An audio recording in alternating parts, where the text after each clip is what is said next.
What's up, YouTube? It is Kate from Cronus Astrology. Thank you so much to everyone who has liked my videos and subscribed to my channel. If you haven't, please do, as I would love to continue connecting with all of you and growing the astrological community. Today I wanted to talk about retrogrades. We're coming into a double retrograde. Venus has been retrograding in Capricorn since December, mid-December, and that's going through the end of the month. And then Mercury goes retrograde this Friday. So we have a little retrograde overlap. But the main message that I want to communicate today is that this is an exciting thing and it's nothing to be afraid of. I think there's a lot of fear that gets created around the narrative of retrogrades.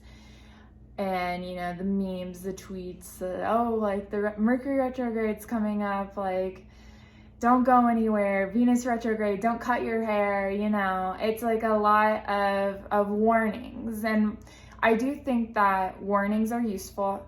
And I think that we do need to heed the transits, we need to heed the times. And that's some of the value of astrology, is that we are paying attention. We do know what's coming through, not only so we can protect ourselves, but so we can know how to best work with the energies that are coming through as conscious creators of our reality. So when a Mercury retrograde hits, we know, like, okay, there's a pause in the forward motion. There's time to go back through things, time to reassess. You know, people make jokes about like exes coming back up in Mercury and Venus retrograde especially. But it's less about the external events that are happening, like, do I need to talk to this person or fix this old situation?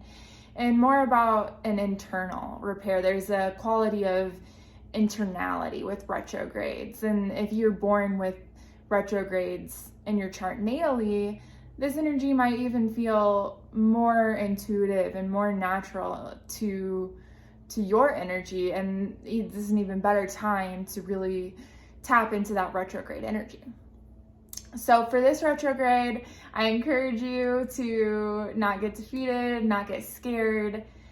A lot of times the things that we fear about the retrograde are given to us by society, because our society wants forward motion. Our society wants to forget, move on, consume.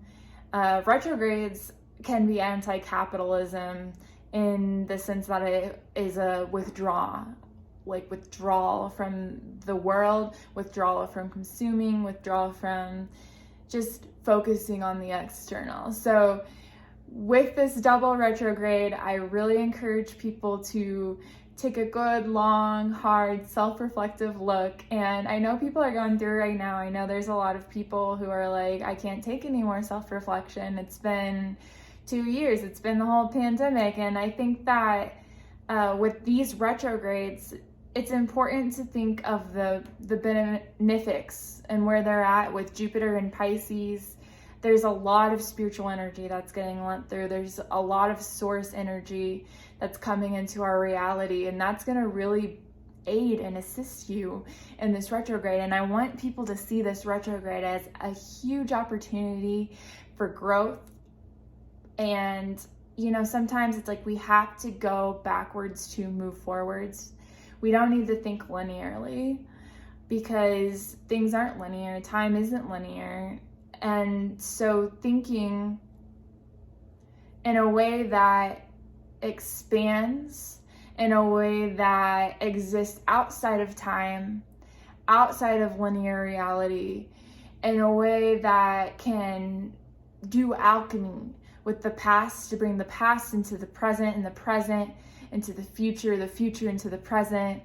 You get the idea. It's a lot of creativity. It's a lot of alchemy. It's a lot of taking these memories, these experiences, and maybe there's some things that are very hard and very tender, and you don't quite want to look at them yet. And I think that with the Mercury being in Aquarius, that gives us the proper detachment. You know, Aquarius is the water barrier. Aquarius holds the emotions, but it's not drowning. He's holding the emotions, he's holding the water. And so I encourage you in this retrograde to really hold the water, to hold the emotions, to hold the chaos, to lean on Jupiter and Pisces, and to really dream up what you want your life to look like when we emerge on the other side of this retrograde period. So that's it for today. I would love to hear people's retrograde experiences, so feel free to leave a comment. Again, it's Kate from Cronus Astrology, and I look forward to speaking more with you via the retrogrades.